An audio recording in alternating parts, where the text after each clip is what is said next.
My female friends hit me up and they tell me these stories about how they flirted their way out of speeding tickets, and I hear these stories often.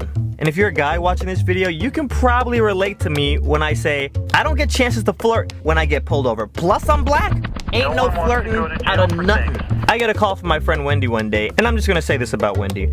Wendy's chromosomes line up very nicely, okay? Girl look good. And she starts telling me how she just got a $1,300 ticket. As she's telling the story, it's pretty obvious to me that the cop was trying to let her off with a warning, but she went straight hood rat. How dare you pull me over? You were hiding in the bushes like a homeless bum. You can't hide when you clock people. That's entrapment. So because she was mouthing off, not only did he give her a speeding ticket, he added on a bunch of fines and then doubled it because she was in a construction zone. When she finished telling me the story, I made a promise: if I ever get the chance to flirt my way out of a ticket, I'm gonna show you how it's done. So a few weeks later, I'm driving, and for those of you familiar with the Orlando area, this is on Old Winter Garden Road. They were turning 2 lanes into 3 lanes, and I'm driving, I look up, massive construction out of nowhere. I realize I'm the only car in this lane. Look over my shoulder, and I start to turn. As I turn into this lane, I realize the car behind me is a cop. This cop speeds up and almost rams me, and then all of a sudden, they put on their sirens, like, so then I'm thinking, what the heck did I do? Like, what was I supposed to crash back there? Like, why are you even trying to pull me over right now? So now here's the picture. I'm in the only lane available, stuck in traffic. This cop is behind me going crazy on the sirens like this is Coachella or Ultrafest. And a bunch of cones and construction to my right. I can't go anywhere. And I'm sitting in the car, kind of just staring through the front window, thinking to myself, there's no way this cop wants me to pull over right here in the middle of the lane. Then I hear, pull over now! Right now! That's a lady cop's voice. So I pull over in the construction and there's like massive rocks and Lord knows what over here. All I'm concerned about is not running over a nail at this point. So I turn off my car and I'm like, okay, let's do this. Look up in my rearview mirror and out steps a lady cop. But it wasn't just a female cop. It was a black female cop. And I'm like, yes, it is about to be on like Diddy Kong racing. I'm about to lay the Mac down so bad you don't even know. Ask about me. So now I've got 2 mission objectives. Objective number 1, flirt with the female cop. Objective number 2, get out of paying a ticket. Now this lady cop doesn't walk up to my driver's side window. She walks up to the passenger side window. Boom, boom, boom, boom, boom, boom, boom, boom. This lady started banging on my window so hard, I thought I was listening to the Jurassic Park soundtrack. Open this door right now! Okay. Roll down the window now! And I'm sitting there like, what in the what? This is not how I visioned this whole scenario playing out in my head. I make all my movements really slow and awkward just to kind of maybe give her some time to realize how psychotic she's acting right now. I didn't have automatic windows. I had the old school roll down windows, okay? Don't ask, all right? So I lean over real slow. I'm manually rolling this window down and I'm looking at this lady like she's cuckoo for Cocoa Puffs. And then she starts. What is your problem? What is your problem? You almost killed me back there. Where did you learn how to drive? Did you learn how to drive at a school for blind people? How long have you had your license? Since I was 16. I would,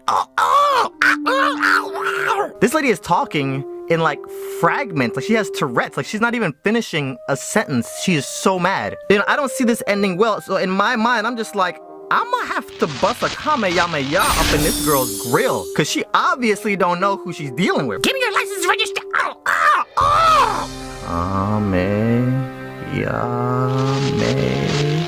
And it's at this point that I add a 3rd mission objective to my list. Don't get shot, cause this lady is about 10 seconds away from grabbing her gun, popping some caps off my car, and then claiming self-defense. I would write you the biggest ticket I've ever written in my life if I was not in a rush. Oh, you are so lucky right now. You are so lucky right now. Now, I've joked about the Street Fighter bonus stage in the past, but for the first time, I'm fearful I'm about to be on the receiving end of that, because all I'm waiting for is some random dude to drive by and then yell out, "Round 1, fight!" And this lady goes ballistic.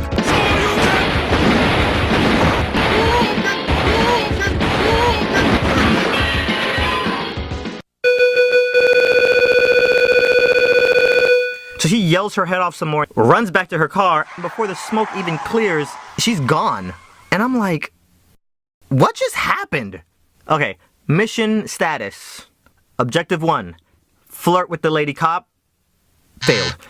Objective 2, get out of paying a ticket. Okay, pass. Objective 3, avoid getting shot up.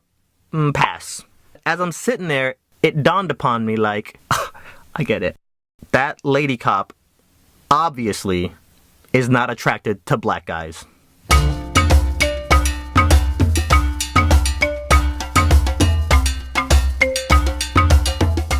So my boy invites me to his pool party, and this guy normally has parties where all my friends show up at, so I normally know pretty much everybody at the party. Show up at the party, walk out to the pool.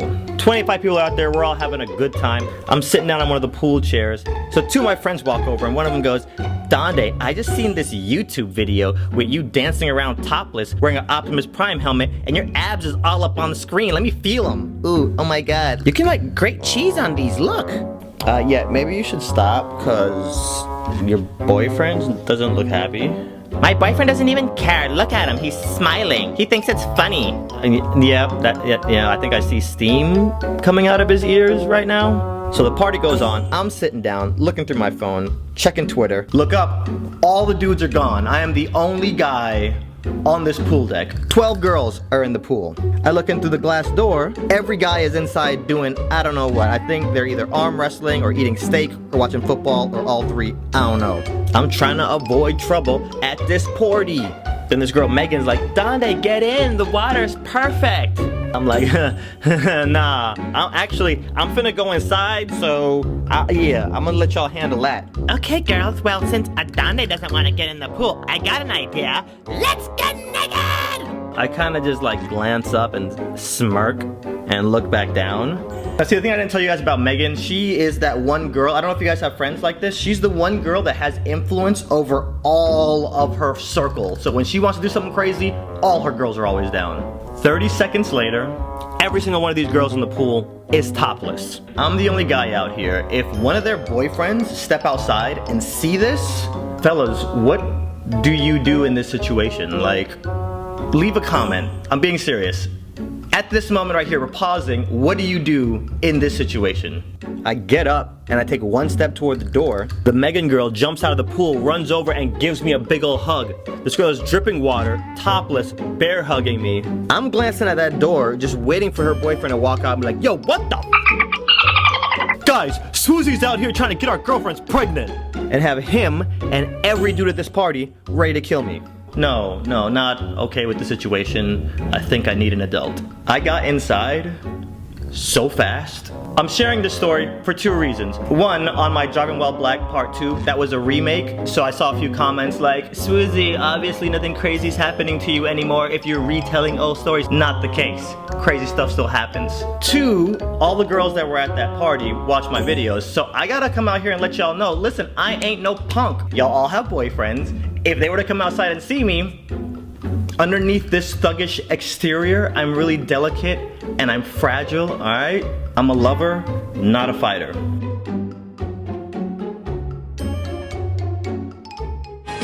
know it's gonna be a good day when Ninja Turtles comes on, random select. What? On a standard corner, like you do in Lancaster. And she didn't have a parrot, but she might as well have had a wooden leg. Okay. Like there was a hobble. But she had big.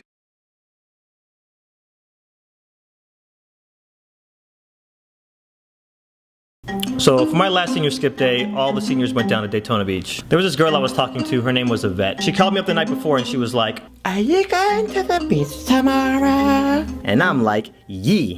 And she goes, can I ride with you? And I was like, girl, yee.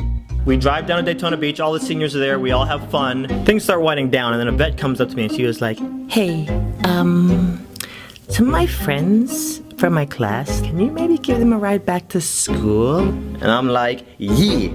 Go to leave, Yvette and her friends come over. About a mile up the road, I'm driving, and to my right, there's a shopping plaza. Nobody's in front of me, and to my immediate left, there's a turning lane, and I see a cop facing me in that turning lane. As I'm about to go past this cop, he slams on the gas and darts across like into the shopping plaza, and I have to slam on the brakes to not T-bone this dude. About half a mile up the road, I'm driving, and I look into my rear view, and guess who I see flying up on? Yeah, okay. Here we go. Pull over, turn my car off, and then I hear him in the back. Get out the car, kneel! Open the door, get out. He runs up on me. What are you doing?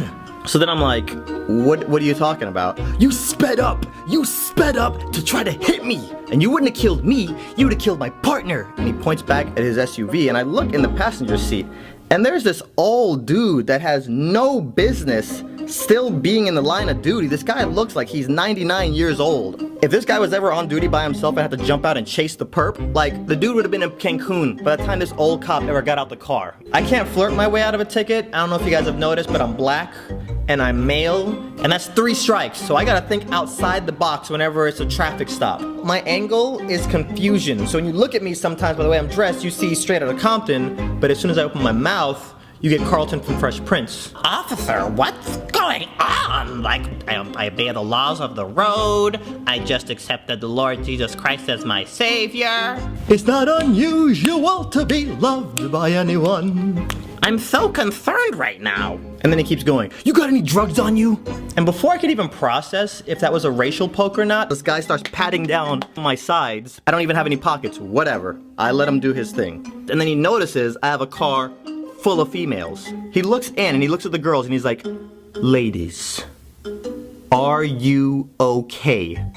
Hand to God, this is what he says next. Are any of you in this car against your will? Dude is about to pull a teddy bear like, show me on this teddy bear where he touched you. Then the cop made me pop my trunk. As he's looking through my trunk, like I look back at his partners, I don't even know if this dude is awake. His eyes are squinted. He's not moving, like, dude is probably dead. And I'm thinking to myself, we need to hurry this whole interaction up because if his partner dies from natural causes, he's gonna pin that on me somehow. Closes the trunk and he looks at me and he's like, listen, you need to learn how to drive before you kill yourself or somebody else around you, okay? Pull up to my high school, all the girls jump out. The next day, what I didn't realize is a bunch of people saw all these cute girls get in my car, and a bunch of people at school saw me drop these cute girls off. Rumor mill caught this. People in Spanish class were like, yo bro, I heard you be hanging out with some bad chicks, yo, let me get one, son. So for the last 3 weeks, a bunch of girls are giving me attention that never gave me attention ever because of some rumor. So long game, racial profiling cop 0, Swoozie 1.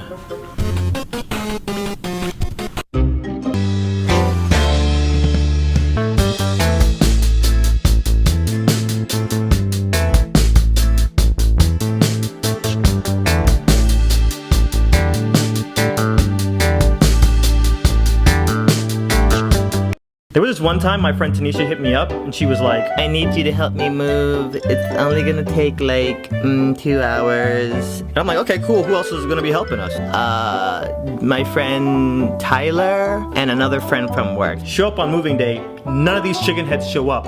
It's just me. This girl lives on the 3rd floor of her apartment building, the very top, and she has to move 3 rooms and a kitchen worth of stuff down to the U-Haul. I pick up like 200 pounds worth of stuff, like, and carrying it all down the stairs, you know? I'm going back up the stairs. I pass her, she's going down. She's carrying 1 pillow. And in my head, I'm like, Tanisha, what are you doing? I pass her again. She's carrying like her Hello Kitty blanket. I'm like, okay, Tanisha, we're gonna be here all day. Pick it up just a little bit. I just bought some new amiibos for my Wii, and I gotta reorganize my Blu-ray collection. I got things to do. Master bedroom's clean, living room is halfway done, and then she goes, I forgot to tell you, I sold my washer and dryer on Craigslist, and this lady's coming to pick it up. I didn't sign up for all of this. See, I've heard of the Craigslist killer. So, how about no? About an hour later, I'm in the living room and I'm about to pick up this TV, and then I look in the doorway and I see this girl and these 2 dudes. I see them, they see me, Tanisha looks at them, nobody says anything.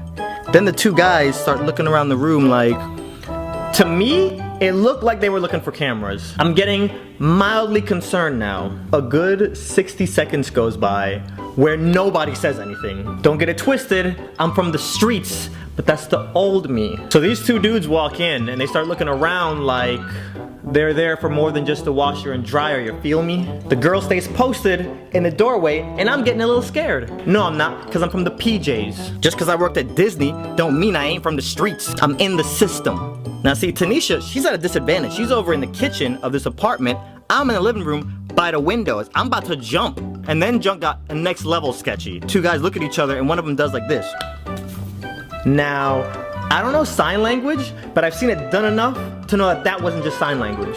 This is not sign language, okay? It looked like he was saying, go pop the trunk, get the chopper, these kids are punks, we got them. Black thugs don't know sign language, okay? I don't know if it's a gang sign or some kind of signal. I'm just waiting for one of them to reach behind their back. That's what I'm watching for. Guys, you think I'm kidding? But for real? I was in my head, I was thinking, okay, I'm jumping through this window. I'll hit the ground, break both my legs, but the adrenaline be pumping through my veins so I don't even feel it, and I just pew, take off. Talk to the cops later like, officer, I tried to fight him off, and then they threw me through the window. Again, please don't get it twisted. I'm from the streets. I stopped playing Call of Duty and Grand Theft Auto because it wasn't gangster enough for me. It's getting too pretty out here in the streets. So these dudes do like 2 or 3 more like gang signs, and then one of them stays and one of them leaves. Then the girl looks at Tanisha. So, how much do you want for that dryer again? She walks over, she's like inspecting it, and the other dude is just staring at me. Now there's people who are quiet, but this guy was eerily quiet, and this dude never stopped looking at me. Like, I don't know if we was in a staring competition, because if you'd have told me I'd wear my glasses today instead of my contacts, the contacts would dry out my eyes, you know what I'm saying? I need my ass to breathe when I go to the tournament. So I'm looking at Tanisha, I'm trying to get her attention so I could be like, I'm finna jump. Like, you know, give her the signal with my eyes, like, I'm finna jump through the window, you need to come with me. Tanisha never looked at me, so it's like, whatever now, I tried to warn you, but now, it's every man for himself.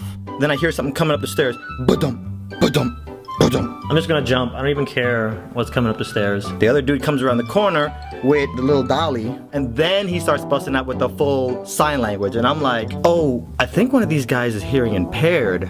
Oh, I get it. Threat level has just come down to orange.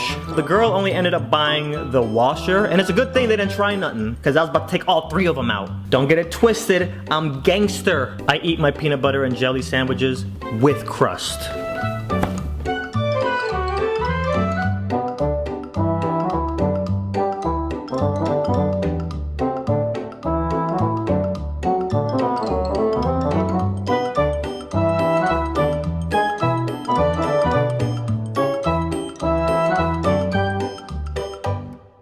You ever had a dream where your friend did you dirty in the dream and you wake up mad at them? Like they would do me dirty in the dream and then they'd call me and I'd look at the phone like, oh God, you're so shady, bro. You're gonna really call me after what you did? I'm like ready to cut them off after what they did to me in a dream. And you ever have any like reoccurring dreams? The reoccurring dream I would always have always involve the cops. You know, it would be your standard traffic stop for racial profiling and the cop would walk up and be like, do you know why I pulled you over? And I'd look at him and be like, yeah, because I'm black! And throw a Molotov at him and then like peel off and start a police chase. Or what about, have you ever had a dream? My brain does this to me sometimes, where at the end of the dream, you go to bed, so when you wake up, you're like, See, that happened to me sometimes in my reoccurring police chase dreams. So I'd be all like, and I'd break away, run home, jump in bed, and go to sleep. So when I wake up, I'm like, yo, was that a dream or was that real? Be looking through the blinds like, either that was a dream or they haven't found me. Y'all don't know how many times I just be going through my day waiting for somebody to just be like, there he is! My dreams are very vivid. And they get so freaky and weird sometimes that I don't even really want to tell my friends. Because y'all know, our friends judge us off of the dreams that we tell them. I mean, let me not even get ahead of myself, because even I've been guilty of judging people based off of a dream they had. There was this girl I was dating, and it was long distance, so we would have like these Skype slumber parties where we'd both go to sleep and leave video Skype on. One night, she falls asleep, and in the middle of the night, she starts talking to herself, and she's like rolling up and like squeezing the pillow, and she's like, and she's smiling, and she goes, ooh, stop, you're so dirty. Oh my God. And like this girl's dead asleep, talking. So when she wakes up, I'm like, yo, so you had a dream last night, huh? How did you know? Don't worry about that. What was your dream about? Well, I mean, me and Saeed, the Indian guy from Lost, we were like stranded on an island together. A word? You cheating on me now? Oh, you know what? It's over. Oh, and here's another one. Have you guys ever started an action in a dream and then finished that action in real life when you wake up? Like you're pushing something real heavy and then you like fall out of bed? I was at my friend Robbie's house. They had this dream that I got in a cab and the dude tried to kidnap me. I trick you. I kidnap you and then I ransom you back to your family. And while this dude was monologuing, Dream Me pulled back his foot and I started charging it up like it was about to be nighttime for this dude. And then I started kicking, and Robbie is like right there, and I woke up and I did like a flash kick, inches from his face in real life. See, at that point, I had to stop spending the night at my friend's house, be at a slumber party, and start 100 hand slapping everybody at the party like E Honda, and then blame it on a dream. Like, I would look crazy. There was one nightmare I had. I will never forget it. To this day, I was so scared. I go to bed one night, and in the dream, I wake up in bed, and I look in the hallway. Optimus Prime is there like just staring at me with like his eyes. He's not saying anything. This is a completely dark room, dark hallway, and he's just I'm like, Optimus, no. and he doesn't even say anything back. He's like for like an hour. You know how scared I was? Because you're blocking my only exit. So I wake up like run into my parents' room and jump in their bed, and they already knew what was going on.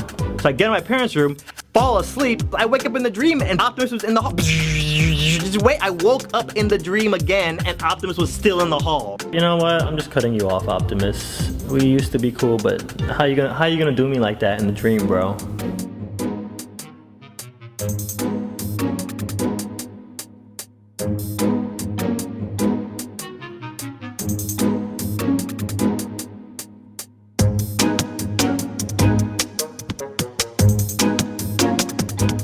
I hate bullies. You hate bullies.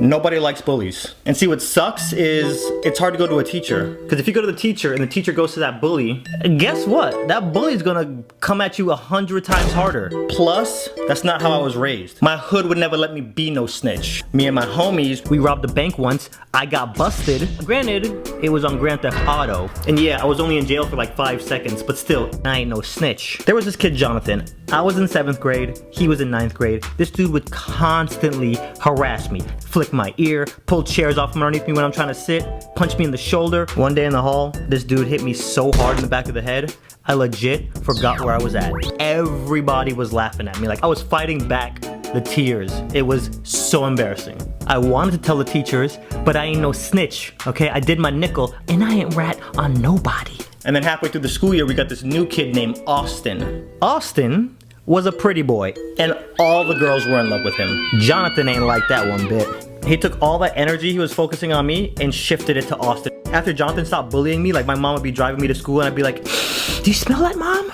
Do you smell that? You know what that smell is? It smells like freedom. Today is where my book begins, and the rest is just unwritten. It felt so good to come to school and not be bullied.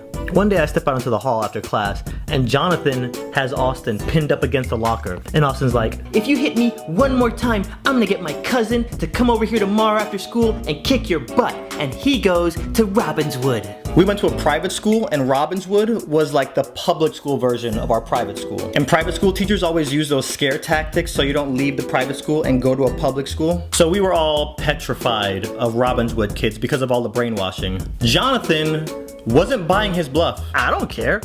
Get your cousin. Get your cousin and all his friends. I ain't scared of you. I ain't scared of him. I ain't scared of nobody.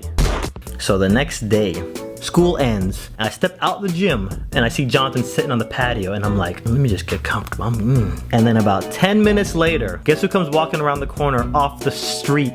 Yup, Austin. And guess who he's with? Yup, his cousin. And I'm like, oh dang, junk is about to get rawr. I just see Austin's lips move, and then his cousin did like this power march toward Jonathan. And Jonathan steps away from the group, and his face just turns white. As his cousin gets closer, he puts his hands up like, hey, listen, man, listen. His cousin doesn't say a word. Bow! No questions, son. Punched him right in his muffin. He was like, bam, ding, ding, ding, ding. It was over. I wanted to run over and be like, boom, headshot, MLG Pro. Look at me, look at me. he is the captain now, okay? And you know, I thought that was it, like fight's over. But nah, he beat the crap out of Jonathan, and all of Jonathan's boys just stood around watching. Not one of them tried to help. I felt like I was watching Marvel vs. Capcom in real life. Like, he's throwing Jonathan up in the air, he's got assist characters coming in and throwing lasers at him. He walked back over to Austin, and then I see Jonathan like limping toward him, and he goes, yeah, you better run. Probably not the smartest thing for Jonathan to say, because then Austin's cousin turned around, ran back over to him, grabbed him by the hair, and then starts slamming his head into the wall over and over. And then he just walked off like nothing. Like his shirt wasn't even wrinkled. The next day at school, it looked like Jonathan had been neutered. He didn't talk to nobody. He sure as heck was not bullying Austin no more. He wasn't bullying me. He didn't bully anybody for the rest of the year. It almost seemed like he turned into a foreign exchange student who didn't know English. You know, he'd barely speak. Can you guys, can somebody pass me an eraser, please? And that's it. If you're clowning somebody else at school, stop it. If you physically are touching or laying hands on somebody else at school, stop it. Let's just make this real simple, since a lot of bullies don't realize they're bullying people. Don't say or do anything to anybody that you wouldn't want them to say or do to you. That's it.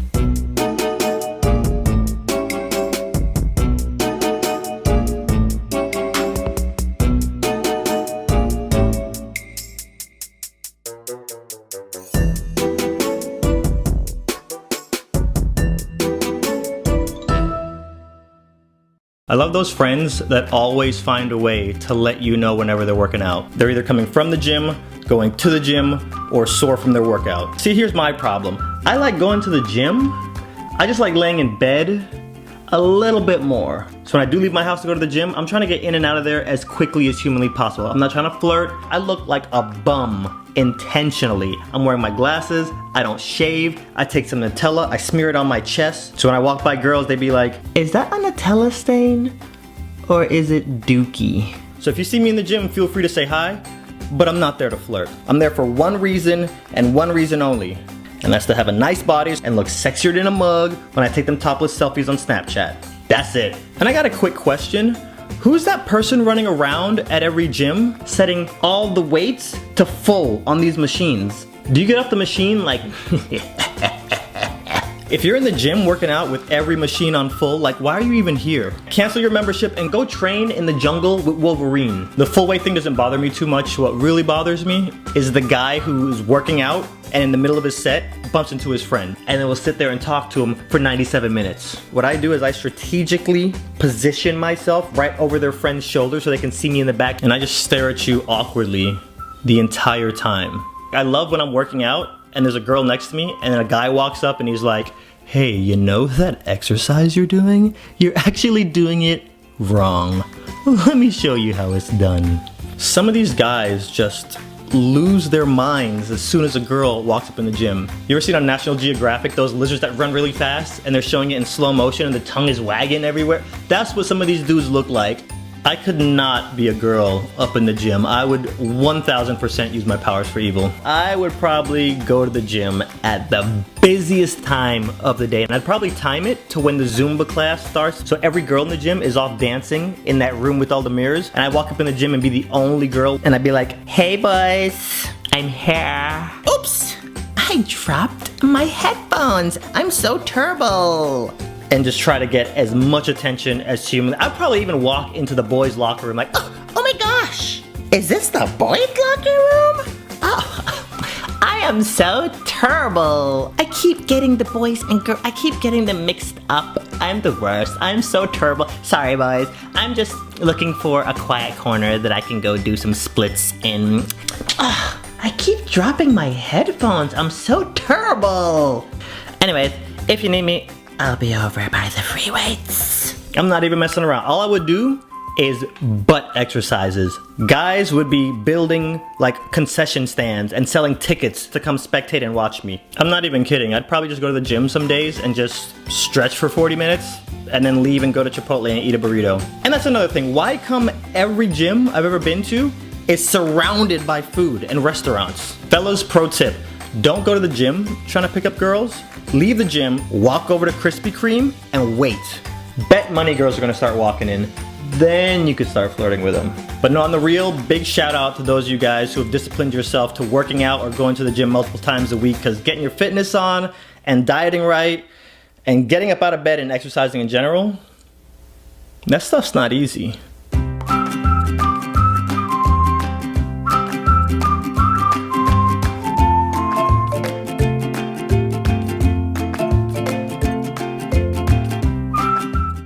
Any of y'all ever get anxiety? I think anxiety and panic attacks is your spidey senses going off, or like internal smoke detectors. Something's wrong, I smell it, something's wrong. For me, mostly, it's girls. Pretty much every girl I've dated has given me anxiety. And a lot of times, it's when they have that guy friend who blatantly shows that they like my girl, but she wanna act oblivious about it. And we'll like hang out with the dude all the time, stay at his house till like 3 o'clock in the morning. Yo, not for nothing, but I think your boy Christian, low frequency, likes you. What are you talking about? You don't think it's kind of suspicious that he bought you a $200 gift card for Victoria's Secret? Relax. It's my birthday present, he said. Your birthday's not for another 5 months. Adonda, you're being ridiculous. Anyways, let me call you back. I'm at the spa with Christian. We're about to get couples massages. You know what makes me real paranoid when I have a girlfriend? These rap songs? For whatever reason, these dudes love saying, yo, I smashed your girl. So, any future girlfriends, if I ever call you and leave you a voicemail like, where you at? Why you ain't pick up the phone? Is Gucci Man over there? Mira, is he over there? He better not be over there. You know what else? Planes. Planes give me anxiety too. I don't even have a phobia of flying. It's just every time I go to board a plane, my brain always goes, hey, you know what we haven't thought about in a long time? Final Destination. Or Lost, the first episode when the plane crashes and rips in two. Or Castaway. Wilson! Anyways, I'm sure we'll be fine though. do not let there be turbulence. Hit one bump, boom. That's it. We're all dead. It's all over. Lord Jesus, take the wheel and my life. I'm coming, Jesus. You know what else? Weed. That's part of the reason I don't smoke it. You know, I tried it a few times back when all the hip hoppers were always putting it in their songs. They don't do it so much anymore, right? So I was like, let me try it. I stopped. That junk would make me so paranoid and give me anxiety. Up until this year, it was illegal in Orlando. So I'd be sitting at my friend's house, be passing the weed around, and I'd be like, guys, nobody freak out.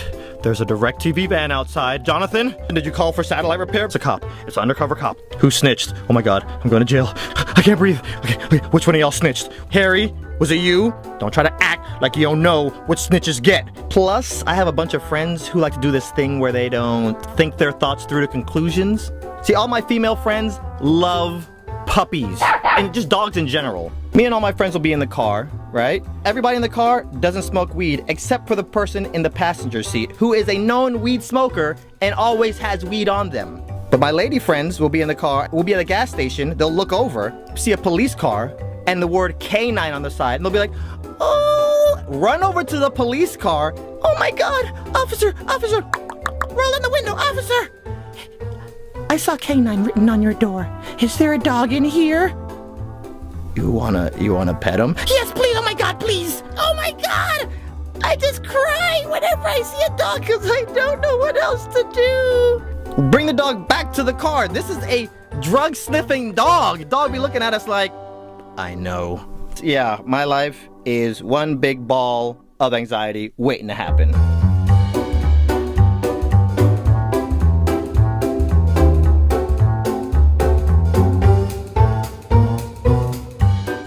So at my last job, I was a lifeguard at the Hard Rock Hotel. One morning at like 8 a.m., I go in and the pool is dead. I love opening shifts because when the pool is dead, I just take a nap. So I'm watching the water and this lady comes up to me and she goes, Excuse me, young man. What's the quickest way to Oh my God!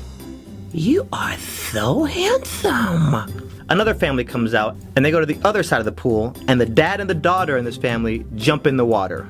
Wow, okay, I'm sorry to be this forward, but oh my God, you are so handsome. Anytime anybody comes to the guard stand and tries to talk to me, I keep looking at the water. I keep scanning, but I just talk to them without making eye contact. This lady's getting ready for cuffing season because she is just showering me with compliments, and I take my eyes off the water for the first time ever to talk to somebody. Your jawline.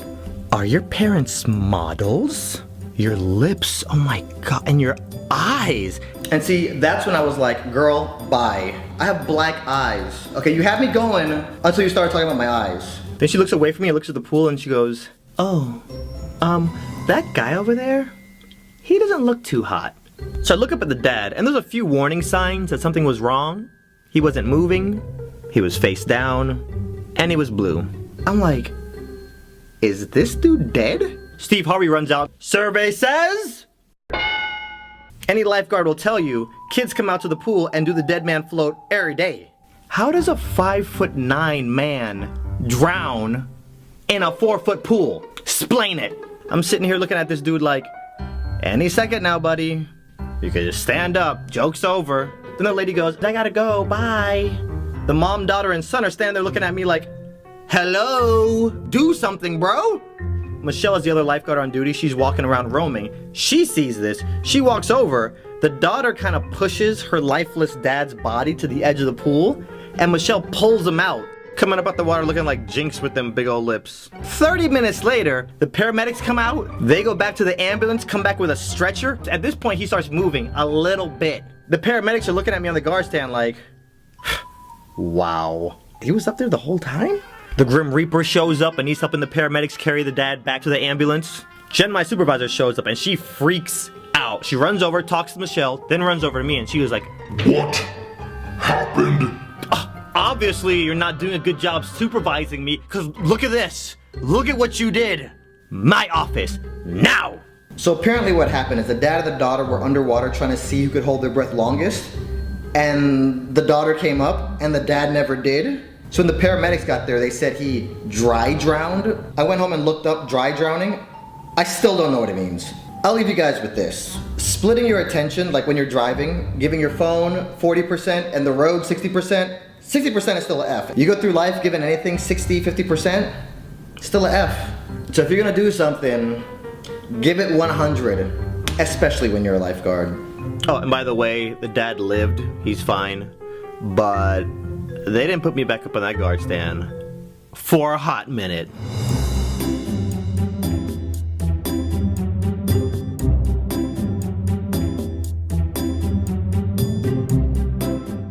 Shout out to the friends out there who just ignore text messages. I'm not that annoying person on your phone who's always like, hi, I know I'm the one that's always initiating text. No, I text with a purpose. Hey, what time's the party tonight?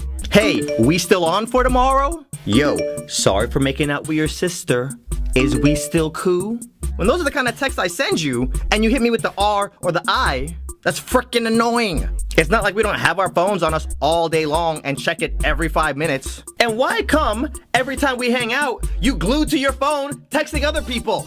Do you think this is a game? Ain't nobody logged into PlayStation Network. So don't be looking all confused when I pull a U on you. You hit me up like, yo, what time is the party? And then I hit you with the... Don't be looking all confused. Do unto others as you would have them do unto you. That's biblical. Texting is serious. It's in the Bible. And something else is starting to bother me now is when your POI doesn't check your Snap story and you be looking sexy AF. You think I always be looking this sexy? Laying around my house on a Thursday? Nope. You think I exfoliated my lips for Andrew? Nope. The one person you want to check the story, guess who doesn't check it? Some random little kid named Arash from a third world country will randomly add you and check your story, and he don't even have internet. This ain't a game. Ain't no Xbox achievements up in this piece. I can tell by this video that this is the annoying guy you give your phone number to and instantly regret it. I'm not that dude. We've all had that person we've given our number to, and within seconds, we're like, ah, dang it. What was I thinking? Make sure you're not that annoying dude. And what's up with those friends that make plans to you like, oh my god, I'm gonna be in town tomorrow, let's hang out. Tomorrow comes, and I don't hear Jack or Jill. Then I look at Snapchat, and you chilling with Homer Simpson up in Universal. And look at Instagram, and you running from baby dinosaurs in Jurassic Park.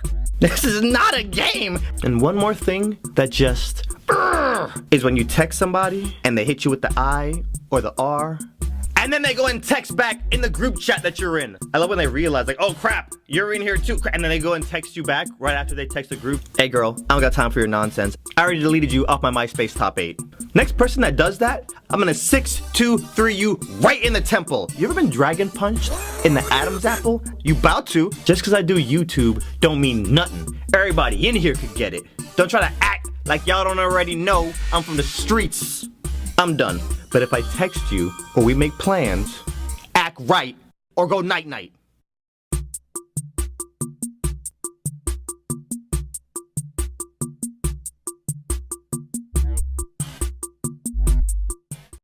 I'm laying around the house naked. I don't even know if that's important to the story. But anyways, my phone rings. It's my boy. I'm like, hello? Swooze, I met this girl on Call of Duty. Get online and play with us right now. I don't have COD, and I'm not about to spend $60 to download it just so I can play with some girl. Actually, you know what? Send me a link to her Instagram. Let me see what this girl looks like. Okay, I just sent you the link. Scroll down. Let me know when you see the booty. As soon as I saw the picture he was talking about, I was like, pew! Deathmatch? What mode? And obviously, there's a handful of thirsty dudes in this party chat. This girl was dropping 50 kills per game. So I add her on Xbox, and then we add each other on Snapchat, Instagram, blah, blah, blah, phone number. Every now and then, I'll see this dude pop up on her social. So one day we're on Call of Duty, we're playing, I'm sucking as usual, shooting at my own teammates, and I go, this dude that be popping up on your gram, is that your man's? It's complicated. Okay, I was just curious. So fast forward a few months, I moved to LA, post a video on YouTube about it, she sees it and texts me like, you moved to LA? I'm visiting LA in a few months. I know so many good food places. Let's hang out when I get there. So I call up my boy like, yo, your Call of Duty girl wants to hang out. Do you know how much hatred I have toward you, RN? I just want to eat a bowl of spaghetti off that booty. She hits me up when she gets to town. I go pick her up in the Uber. We Uber over to Venice Beach. We go to some restaurant right next to Cold Stone for you stalkers. So then I bring up like, yo, what's the situation with your mans? It's, I don't even know. We're on, we're off. The easy answer, we're over. Okay, I was just curious. And then right after she tells me that, this girl just starts throwing back shots. She starts drinking like a fish at 4 p.m. in the afternoon. So we finish eating and she looks at me and goes, let's go back to your place. And then I go, Negro, you finna die. my boy calls me. I pick up and I'm trying to talk in code. I'm like, yeah, bro, can't talk right now. I have the plans to the Death Star, and I'm headed back to Alderaan. Just answer me yes or no, okay? The booty's it's not Photoshop, right? The booty's real? Is it nice and perky, and can you bounce quarters off of it all day? Affirmative. Is the booty 10 out of 10 IGN? Mm-hmm. You wouldn't even know she existed if not for me. Okay, bro, I gotta go, bye. We get to my place, this girl beelines right to the kitchen and starts drinking some more. We start playing some Mario Kart, then she gets a notification on her phone. Oh my glob, my boyfriend's trying to hack my Snapchat. I thought you said you was single, bruh. It's complicated, Adonde. So she runs out to the balcony, calls her boyfriend, and starts smoking. I go into my bedroom and lay down. Back at the restaurant, I had half a shot of Patron. It all hit me at once. The room's starting to spin. I'm a lightweight. She gets off the phone, comes into my bedroom, and then straddles me on the bed. What are you doing? It's okay. I cheat on him. He cheats on me. It's fine. It's not that kind of show over here. Sorry about it. If I wanted you, I could have you. I'm not gonna lie, it was kind of hot with her talking like this, but she went in, and right before our lips touched, I was like, 9! A, you lied about having a boyfriend. B, you probably taste like ashtray. You ain't getting none of this candy. A few weeks later, her and her boyfriend officially broke up. And now that you're all caught up, let me give you the update. She plays a lot of Overwatch now. She's single, and she's coming to town in a few weeks. So this may or may not be the last time you hear about Call of Duty Booty Girl. Negro, you finna die. Real quick. Who's doing crack up here? I know we're in Vegas, guys, but word? Alex?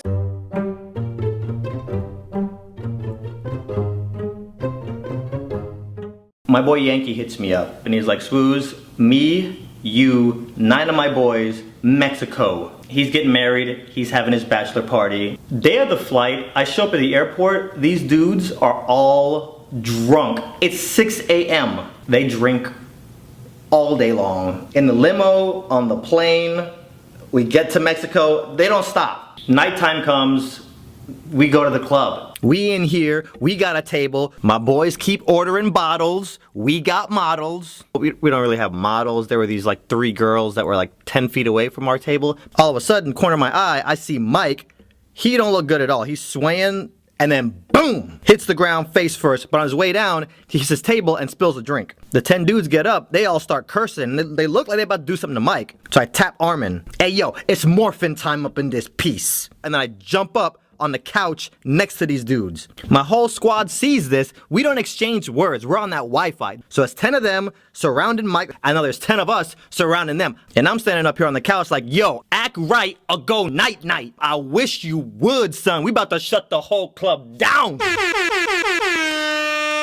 So the dude closest to Mike sees what's about to transpire. So he's like, yo, everybody relax. It's cool. And he helps Mike up. I'm not quick to rush into altercations, but the DJ was playing Beyonce, wave your hands out, two side, put it in the air. Normally I would have been like, guys, no, stop. But the 7-Eleven, y'all, I don't know what that beat does something to me. So we squash it, and just out of good faith, we buy them a whole new bottle. We're at our table, they're at their table, we go back to partying, but I'm still watching them at the corner of my eye, because I'll still shut this club down. So we dancing and partying until about 3 o'clock in the morning, then we leave. We're outside the club. I look over at Yankee. Yankee's like mad dogging the dudes that Mike bumped into. Here I am. Look over here. Don't be mean mugging nobody. Look.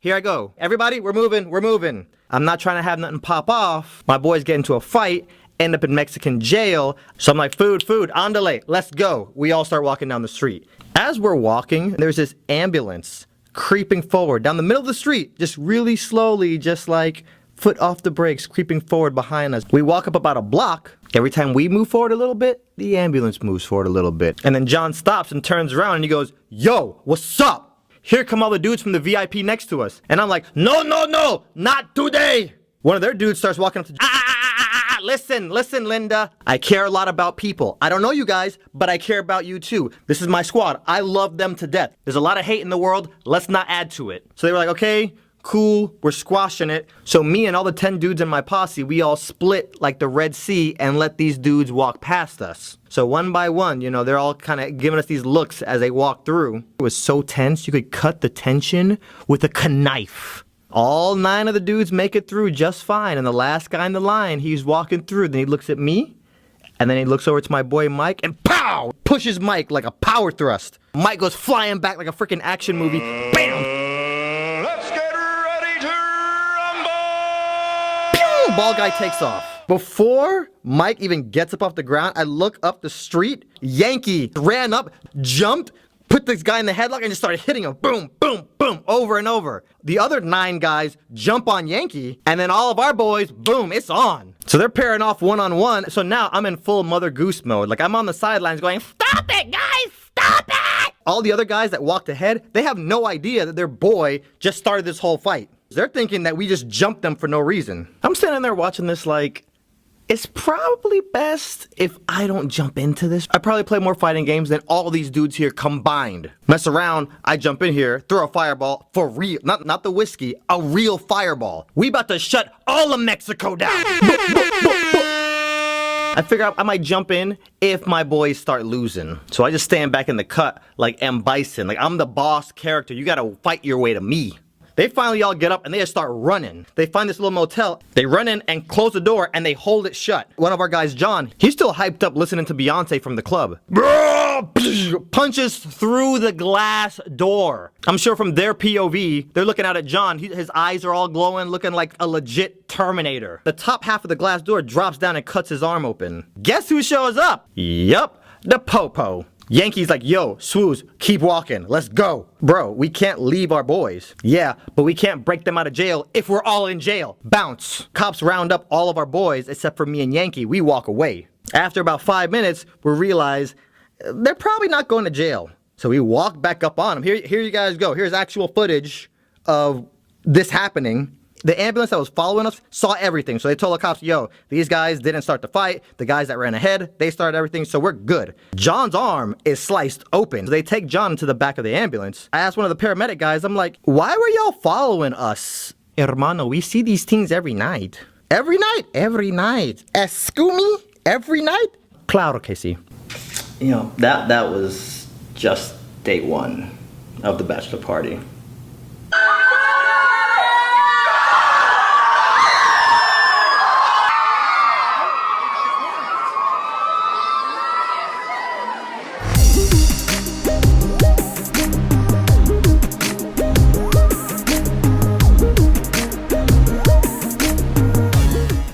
One day back in middle school, I'm like 12 years old. My dad comes to me. He's like, get ready. I'm taking you to the car dealership and I'll buy you a car because you're about to turn 16. We get to the car dealership and he's like, okay, whatever car you pick, your mom's going to drive it for the next 4 years. And then when you turn 16, it's yours. So then he tells me my budget is $12,000.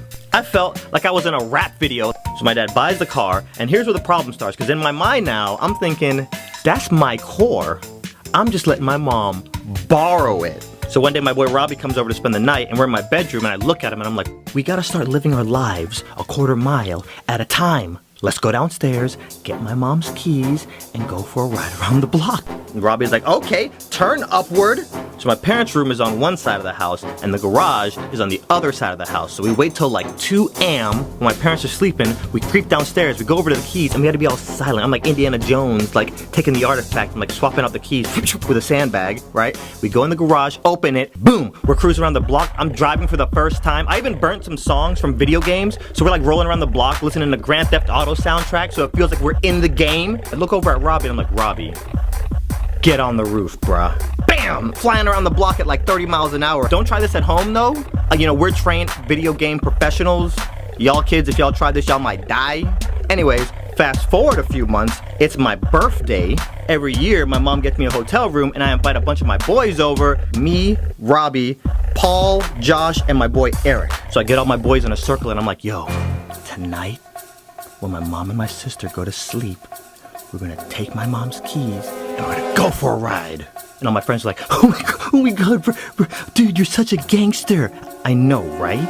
So my mom and my sister fall asleep and I just hold my hand up and the keys fly out of my mom's purse and fly into my hand like I'm a Jedi. We grab a room key, we go out to the car, boom! We out here getting this paper, cuz. I'm blasting Mario Kart music and I look over at Robbie and I'm like, let's raise up a Mogian on these fools. You think they ready for level 2? Shoo, they better get ready. We live our lives a quarter mile at a time, cuz. Robbie jumps out, jumps on the roof. Everybody's like, oh my god, you guys are crazy. So I turn a corner, drive down, and guess what I see? A rent-a-cop security guard, and it's a dead end. He looks up, I'm like, I did my nickel. I ain't going back. I panic, put it in reverse, so I'm not looking back, and then all of a sudden, boom! I hit the pole, Robbie goes, brum, brum, brum, brum, brum. He rolls off the back. Eric is like, Robbie, no! I'm like, Eric, focus! Robbie's dead! He's off to a better place now. His problems are over. We still gotta get through this. I look in the rear view, I don't even see Robbie anymore. Security guard, he jumps in his golf cart and he starts chasing after us. Then all of a sudden the passenger door flings open, Robbie's holding his side and he jumps in. I slam on the gas. Everybody's freaking out, but see, I'm cool. In Grand Theft Auto, I'm used to like 4 or 5 stars. This is like maybe, this is half a star right now. So there's like 7 of these hotel buildings in this one complex. We pass our building because you don't want to be obvious, so we park 2 buildings away, right? We get out and we hide in the bushes. So we're getting all Tom Clancy, jumping from bush to bush, working our way back to the building, and we see the security guard standing next to his golf cart with his hands on his hip. He's like, steam is coming out of his ears. We're on the other side, we sneak past, rush up the stairs to our room, boom, mission completed. Fast forward a few weeks, my mom's taking me to school, she walks around the back of the car and she notices a dent and she's like, what is this? Well, Mom, you don't remember how we got that? No, when did this happen? There's a line going down the back of the bumper. There's paint missing. You don't remember? We went grocery shopping, right? And we got hit with the shopping cart. I think I would have remembered that. Yeah, no. Oh, you went into Publix. And I stayed in the car, and then a lady, I thought I told you. Oh, man. My bee. Wait, no, I think, okay, no, that sounds a little familiar, okay. Oh, okay, I remember now. So yeah, moms, I got a little confession. Now you know how we really got that, that little ding in the back of our car. What are you about to eat him? Why is he wrapped up like a burrito? I had to put his eye medication in. Oh.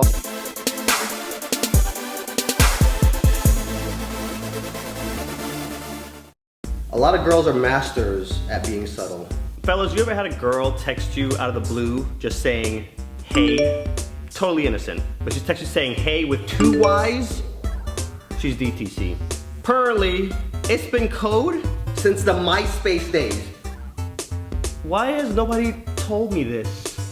And according to the internet and all my research, this is how it works. If somebody hits you up saying, hey, they just want to be friends. If they hit you with hey and 2 Y's, it means I kinda like you. 3 Y's, yo, take a hint, idiot. 4, I'm DTC, bruh. 5 or more means they're drunk. 10 or more means they're crazy. But then I found out if somebody hits you up with hey with 1 Y, after 11 p.m., that's booty call hours and everything changes because now hey with 1 Y means I'm totally down to cuddle.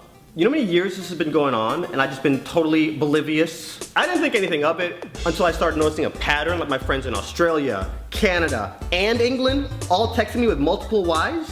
There's something going on here. Like if you look really close between the 2 Y's, I see it. All the girls that text me this are in their 20s. Like here I am here thinking this is all innocent and they're just expecting me to drive the conversation. For any of y'all that have my phone number, this is not a game. Girls, don't be texting me like, hey, thinking I'm not gonna show up at your house with Nutella ready to spread it all over you. According to the internet, this is for shy girls to let the guy know like where he stands, friend versus person of interest. And it's looking like this is only a tactic that girls can use. No, as of this moment, everybody's always talking about equal rights. This goes for guys and girls now. So I might hit up some of y'all and let y'all know where you stand as far as friend versus POI. All right, I decided, let me stop this video and go through my phone, see what clues I might have missed. Exhibit A, 3 Y's at 1 a.m. From the looks of this girl wants to hang out really bad. 4 Y's, clues right here in front of my face. I am see 'em. Yeah, no, actually me and this girl actually did hang out and she was very forward / aggressive / she grabbed my butt at the restaurant. I felt like I needed to call an adult for some supervision. Jeffrey, you can't be sending other dudes hey with 3 Y's. People out here dying. This is not a game. This is real out here, dude. People are getting killed. Oh, dang it. Okay, so this is Hannah stalking right after I gave her my number. It's only 1 Y. It appears I've been friend zoned. You know what, let's just say Hannah doesn't know anything about this whole secret code, so yeah. Okay, that's it, we're done here, we're done. And then there's one other crucial thing too, typos and autocorrect, which kind of throws a wrench in this whole system. Good luck, guys. Alright, so we're here. We're judging. Ultimate beer pong Who's gonna battle. win though, Aaron or Alex? What do you say, Judge? Aaron.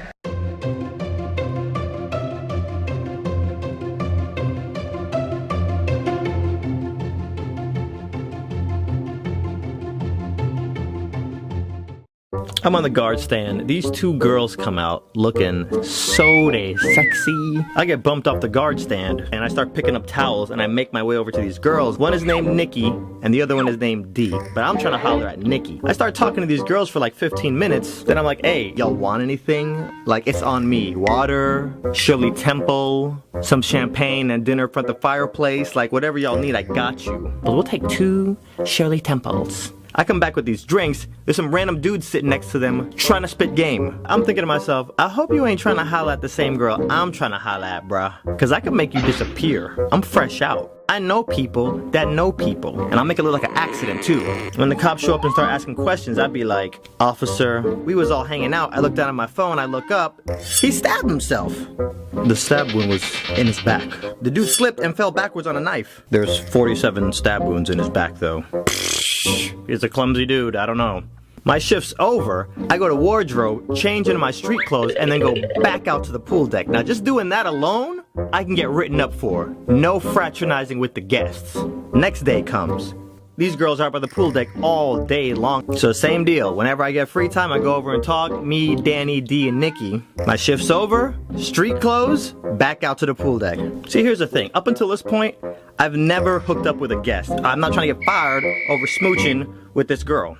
We're all chilling out next to a cabana. All of a sudden, D and Dan start going at it. And Nikki's sitting there like, so yeah, this is actually our last night here. We're leaving tomorrow morning. My parents, they came with us. They got other places they need to go. You came with your parents? Thought y'all came here like by yourself. I gotta kiss this girl, but I can't do it out here on the pool deck.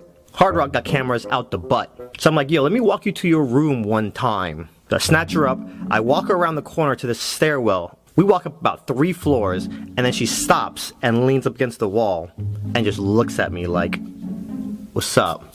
And I start moving in, and I get closer and closer, and she closes her eyes, and I close my eyes, and I kind of just lean there next to her like an idiot. I'm just leaning next to her for a good like 4 minutes, and then I took her back to her room. Next day, I had to work at 2 p.m. At 11 o'clock, jump in my car, drive to work. I look to my left as soon as I walk out onto the pool deck. First table next to me, Nikki and Nikki's mom and dad. I'm like, yo, y'all got room for one more? I look at Nikki, and she is triggered. Then she goes, I'm going to the bathroom. D, come with me.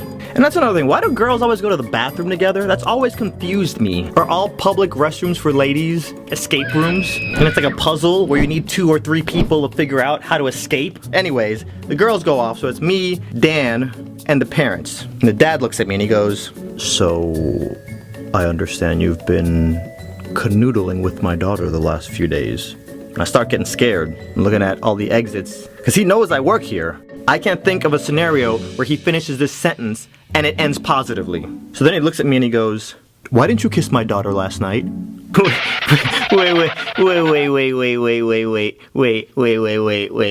What dad says this? And I give it a few more seconds to see if he's gonna be like, haha, just kidding. This dude was dead serious. And I look to the mom for help, and she ain't trying to help me. She has her hands on her hips like, what kind of freaky family is this? Wait, well, sir, it's just the good guy complex. We leave in 30 minutes. Throw the nice guy out the window, because I'm not about to be on the plane for the next 4 hours with my daughter, all moody and depressed and sad. So Nikki and Dee come back and they sit down. So I walk Nikki up to the lobby. Probably the worst place I could have taken her because everybody at front desk knows me. The GM walks through here all the time. Like, I shouldn't even be seen in regular clothes hanging out with guests. Danny and Dee find us and they sit next to us, and as soon as they sit down,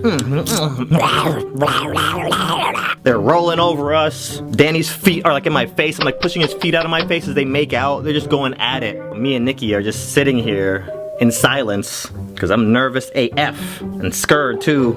I'm cold. Never kissed a girl before. And the dad walks into the lobby. Where's my daughter and that boy? How much you wanna bet that yellow turd ain't even kissed her yet? Dolores, fetch me my shotgun. He's just mean mugging me. The dad gets in the line for front desk, waiting to check out. So I look at Nikki and I'm like, Nikki, let's take a walk.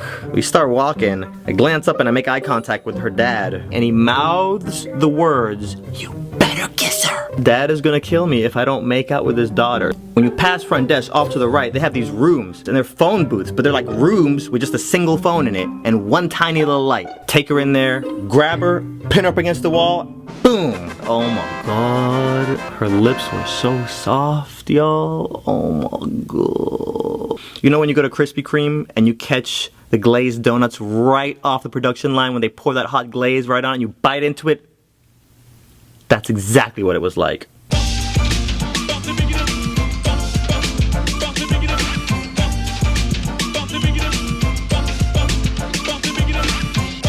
Anytime your parents get called into school, spoiler alert, it's usually not going to end well. When I was in 4th grade, I had this kid in my class named Maurice. If you wanted a game, for some reason he had it. And obviously we weren't supposed to bring video games to school, so he would always do his little video game drug transactions outside where there were no teachers. What you need? I got that purple, that white, that green, that red. Whoa. What's green? Zelda? Wait, and what's purple again? Barney? Barney has a game? Yeah, it's only out in Japan. My boy hooked it up though.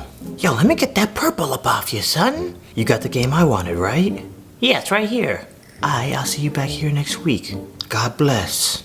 So I see this. I want to be included. Everybody else is doing it. I walk up to Maurice. I'm like, yo, let me trade you one of my games. Yo, chill. Shh. Don't be running up on me like that. You working with them people? No. You an undercover cop? I'm not a cop. I'm in your class, man. What games you got? Mario. I already got Mario. Huh. Yo, when you get some more games, come holla at me. I don't know about some of y'all rich people out there, but I only got video games 2 times a year. I go home and I bug the crap out of my mom. She goes to my dad and she's like, I gotta go run errands. Buy your son a game while I'm gone. My dad turns to me and he's like, go watch QVC. If a game comes on, tell me and I'll buy it for you. Hold up, is QVC even still around? So I'm watching for about 30 minutes and then a video game randomly pops up. I didn't even care. I was like, Dad, get that game right now, call him. Dad calls. I was glued to that window for the next 5 to 7 business days. I even told my sister, like, Deka, we're gonna have to start taking shifts. I know your birthday's on Friday, but I'm gonna need you on post. There's nobody else to cover that shift. This is bigger than both of us. Game finally comes. I am so excited, I ripped that box open with my teeth. I'm a little embarrassed to say the name of the game that I actually got. So let's change the name and say that I got Barbie's Horse Adventure. I'm playing this game for hours. And then like a week later I go to school and I'm like, hey Maurice, I got that Barbie's Horse Adventure. Word? Yee. I'll let you borrow it if you let me borrow Zelda. I'm gonna bring Zelda, you bring Barbie. Come back the next day, I see Maurice, I walk up to him. Yo, you got the stuff? Yeah. You sure you're not wearing a wire? Let me pat you down one time. Okay, you good. So I give him the game, he hands me a game, and I'm like, whoa, hold up. This ain't Zelda? I just got it, it's far. I go home, I play this game is hot garbaje. A few days later, I'm home. My neighbor Marcus comes up to me. Marcus is in 6th grade, he goes to Robbinswood. Donde, did you let a kid named Maurice borrow Barbie Horse Adventure? Yeah, I did. My friend at school bought Barbie's Horse Adventure off of a kid named Maurice. So you better go check, make sure he didn't just sell your game. So the next day at school, I run up on Maurice. Please tell me you did not sell my game. Yo, chill. Don't be running up on me like that, pimp. You sure you're not wearing a wire? I didn't sell your game, I got it still. I'm over here trying to level up my horsey to level 80. So I could do the gallop by on the rival gang. Bring my game tomorrow. Come to school the next day, run up to Maurice. All right, I got your stupid game. ¿Dónde está? Es Barbie. Oh man, I forgot it. Fast forward to the end of the day, Miss Nelson sends like me and 10 other kids to the library for some random, I don't even remember what, but I remember when I got back to class, Jamie runs up to me. Adonde, I was over there playing Oregon Trail by the computer. My whole family's dead, we got bit by raccoons, but that's not important. I saw Maurice go in your bag and take something out of it. I run over to my bag so fast, my game is gone. This all happens 5 minutes before school gets out. The bell is about to ring. So Miss Nelson's like, okay, everybody, line up by the door. I start panicking. Miss Nelson. What? Maurice went in my book bag and stole my game. And see, Miss Nelson was non-confrontational. She liked staying out of crap. Guess what she did? She looked away, turned and looked at the door like she didn't just hear me say what I just said. I look at the clock and I know Maurice is like 15 seconds away from freedom. So I just scream, Miss Nelson! Dang it, Adonde. Okay, everybody, drop your book bag. Maurice, unzip your bag. He opens the bag, boom! All right, Adonde, so I could send Maurice to the principal's office, or we can just handle this off the books. And we can just go home and tell your dad what happened, and then ask him if he wants to come in and settle this. I went home, told my dad. So I go to school the next day, and I'm thinking to myself, like, all right, I don't know what time my dad's coming. Let me prepare. We're probably gonna run good cop, bad cop. Then all of a sudden the classroom got real silent. I look up, my dad's just standing in the doorway like a statue. Then Miss Nelson's like, okay, Maurice, Adonde, out in the hall. We get in the hall and I start thinking, okay, I'm gonna open with good cop. I'm his friend. My dad pops off. Where's the mother game? Tell me where the game is! I bought that game myself. I never buy him games. I've killed before. I'll kill again. Okay, Dad, I didn't expect you to come in that hot. Yes or no, did you sell the game?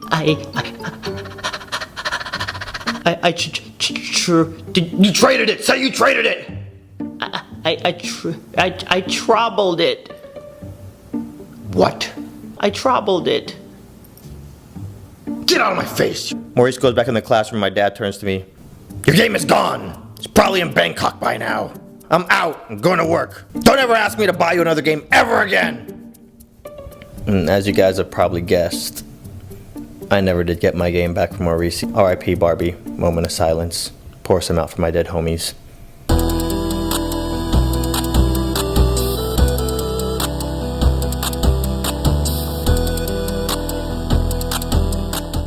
One day I'm at Five Guys, I order my food. Behind the register over at the burger station, I see this kid that I used to go to high school with. You know how you see kids from school out in public and you try to unsee them? I thought about doing that for a second, but then I thought I might be able to get some free food out of this in the future. I don't know, like he might give me a free milkshake or something. So I go over, I'm waiting, like I'm looking on Twitter, and he comes over and hands me the bag, and I'm like, what's up, Alvin? I know you? Yeah, English class, senior year. And Anthony, right? Adonde. That's, hey, Nick, can you give me a ride home? So I'm like, all right, where do you live? I'm right here in Winter Gordon. His shift is over, we get in my car, I'm driving him to his house. I have my phone in the little cubby hole in the middle, he grabs it and calls himself. I probably should start putting a lock on my phone at some point. I see this in the corner of my eye and I'm kind of just like, yo, you working with the feds, bro? Don't be just snatching my phone up like that. Then he goes, make a right here, Nick. This dude had me turn into the hood. Diggle Martin in Trinidad did not prepare me for this hood. You know when you go to Disney and you see a parade and you know how people are lining the streets? Imagine that in a neighborhood, but half these people don't have shirts on and there's random washing machines on street corners. Alvin is not saying a word. He's all talkative until we turn to his street. As soon as we turn into his hood, it's like that Disney parade that I was telling you about, but you're the only float going down the street. A few days later, I start getting the itch. I need some Five Guys, bruh. I go back to Five Guys. Guess who's at the burger station behind the register making burgers? I gotta pay for my burger. He's like, no. He's good, just give it to him. Free food, now you're talking to me on a spiritual level. He goes back there, he makes the burger, he hands me the bag and he goes, hey Nick, I get a ride? He just gave me free food. Like, how do I not? I give him a ride home. The same 50 people are just outside. I don't go to Five Guys for like 3 days after that. Then I get a phone call. Hey dog, you give me a ride home? So now he starts calling me and asking for a ride home. That becomes like a regular thing. I don't got time to be Ubering people. Every time he would call, I would get up, go to Five Guys. He would give me free food, take him home. Every time I drop him and turn around and have to leave, I feel like these dudes are sizing me up harder and harder each time. So now me all paranoid, I'm home, checking Google, looking at the Batmobile schematics, thinking of how I can armor-proof my car. I kind of figured out a schedule and I would try to go on days that he wouldn't work, like I'd peek around the corner, look through the glass. I don't see him inside. Turn around, he's already in my car. He's got my iPod in his hand, he's like queuing up the next song. I'm home editing one day and I get a call from him. Hello? Hey Nick, I got bad news. I gotta move. Yes! I mean, no. That's terrible. You're not gonna be living around here no more? Where are you moving to?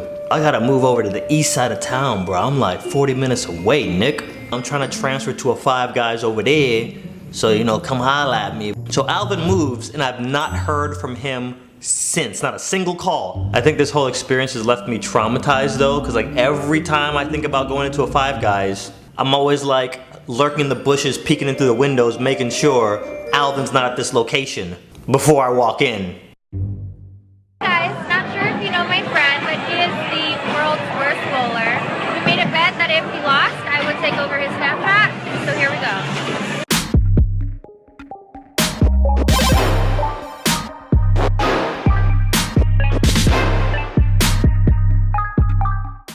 And have you guys ever been on a disaster date? I'm chilling at home. Y'all know how thugs do. My boy calls me up. I'm like, hello? Hey, bruh. I got the perfect girl for you. Oh, yee? Yee. What she look like? This girl's sexy than a mug. Oh, yee? Yee. What she look like, though? Bruh, she got these big juicy lips and a big old juicy booty. Yee? Yee. Dang, son, I know. And I showed her some of your Illanet pictures. My Illanet pictures? She's seen a bunch of your Illanet pictures, dog. She think you mad cute. Yee? Yee! I didn't want to know what this girl looks like. Don't send me her Facebook, Instagram, none of that. Like, have a real blind date. Because how often do you get to do something like this? I'm feeling spontaneous. I get her number, we start texting, we finally get to that phone call. I call her up, and on the phone, this girl sounds so sexy. And it was her natural voice. It wasn't even like she was trying to sound cute, like, I'm just laying here on the bed. it was just natural, organic sexiness. So we talk on the phone for like a week, and then one day she's like, When are you gonna take me out? well, I mean, when are you free? Well, you know, next week is Valentine's Day. You know, we haven't even met yet, and our first day is on. You're taking me out on Valentine's Day, Oh, okay. and you're bringing me a rose, Okay. a red one. All right. I'll bring you a rose. It better be red. See, a lot of expectations come along with Valentine's Day. And I'm trying to avoid all chances of this turning into a disaster day. I already don't know what you look like. My main concern is if this girl turns out to be cuckoo for Cocoa Puffs, it's gonna be a long night. Valentine's Day comes along, drive over to get her, pull up in her driveway. I text her, yo, I'm here. She steps out, she gets in my car, hand her the rose, we drive over, get to the restaurant. After about an hour and a half of waiting, we finally get sat. Waiter comes over to us and he's like, what would you guys like to drink? Yeah, lemonade with a light ice, please. It's very important. So the server walks away and I get a good look at her in the light. Like, this is the first time I'm seeing her in good lighting. And you know, she doesn't look that bad, but you know, she still could be crazy, especially after this light ice comment. So we get back to talking and then mid-conversation, I'm like, wait, hold on a second. Where do you work? Oh, your friend William didn't tell you? No. Wow. You know when you're up really late at night and those commercials come on with those girls laying in bed? Yeah? Well, that's what I do. You're the girls in the commercials? No. I'm the girl that's on the phone that you call. Wait, hold up, pimp. You're a sex operator? Then it all started to make sense as to why this girl sounded so good on the phone. So then I got 20 questions. Do people call the 800 number and the number gets redirected back to you at your house? Like, do you work from home? No, we have an office that we go to, and oh my god, there is so much drama. What do you mean, drama? There is this ratch that I work with named Rachel. She steals all of my regulars. She sits like 3 cubicles away from me, and I hate her. She smells so bad. Close your eyes and think about the fattest girl you know. Yeah, no, I get the idea. No, close your eyes! Like, why is it so important that I close my eyes? About to stab me while I'm not looking? All right, I have my eyes closed. I'm thinking about it. No, you're thinking about plus size. Rachel, she's like Jabba the Hutt, fat and ugly and stinky. Okay, let's use our inside voices. She can't even walk. She's in a wheelchair. She has a queue for an hour. People will wait an hour to talk to her. You should hear some of the stuff that she says to these guys. Open my eyes and the server's there. One time I heard her tell a guy that she would... I don't remember what she said because I was so embarrassed. The server like slowly backed away from the table. Like he was backing away from a bomb. He didn't even turn around. He just walked backwards really slow. So we order. We're waiting for our food. I changed the topic. And a few minutes later, Ingrid goes, Wait, waiter, excuse me, come here. yeah, what can I do for you? You see those people over there? They got here after us, and they just got their food. I'll go to the kitchen and check up for you guys. You've got to be kidding me right now. Lord, what did I do to deserve this? They're doing this because we're a black. These people are racist.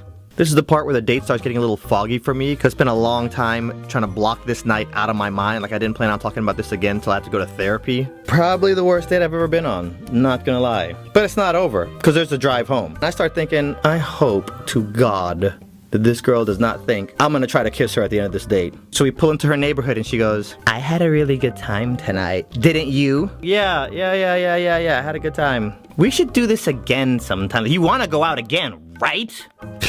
Yeah, we should, we should totally go out again. I got a little secret for y'all. There was never a second date.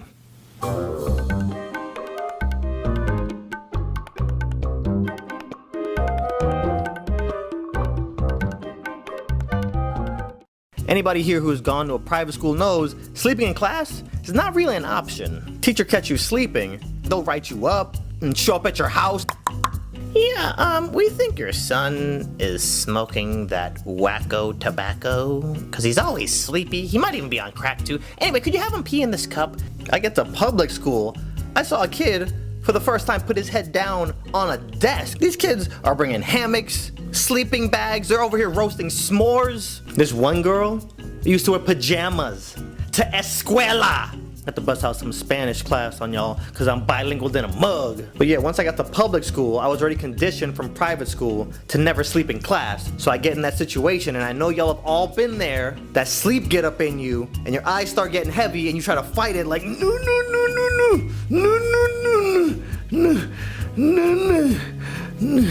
and then you hit that free fall, and you snap back out of it, and you look like an idiot. And the worst part about all that is when you snap out of it, and every student is staring at you like, man, he looks so stupid. Y'all know how embarrassing that is? Imagine people having footage of you flopping around like The Exorcist on their phones. Some classes I would go into, and as soon as the teacher started talking, it feels like I'm being hypnotized. Sink into the floor. You're in the sunken place now. Because I feel like a lot of us were raised on video games, so if junk ain't blowing up or transforming every 16 seconds, we gonna start losing interest. Don't let the teacher put on a movie. They turn off the lights, and they always play something like Sleeping Beauty or Sleepless in Seattle. I'm gonna get a big fat F if you quiz me on anything that you about to show us. I'm just Super Saiyan. So one day I just said, screw it, I'ma commit. So I put my head down and go to sleep. I woke up and there's a pool of drool everywhere. Man, he looks so stupid. You know, I was talking to my cousin the other day. He just started kindergarten this week, and he reminded me of something. I was like, enjoy nap time, because they're gonna take that junk away next year. Nap time? What is that? We don't have nap time. We have a game that we play. Teacher calls it Still and Quiet. And it's a game, and we all sit down and we don't move, and we see who could be quiet the longest. They done kilted nap time? Rip nap time. Cause here's the thing, and I'm sure this happens to some of you guys. All day I'm sleepy, and all night I'm wide awake. Cause not for nothing, I had a lot of fun at school, and I was not trying to fail my senior year. And thank God, something in my brain was like, maybe you should drink some Mountain Dew because it's 100% caffeine. Hashtag not an ad, hashtag not sponsored video. But I tried it out once, and it worked. Like, I stayed awake through the entire class. Best believe I looked like I was sponsored by Mountain Dew. So if any of you guys are having a hard time staying awake in class, try some Mountain Dew. Hashtag they not paying me for this, but they should be. Just Super Saiyan. You're in the sunken place now.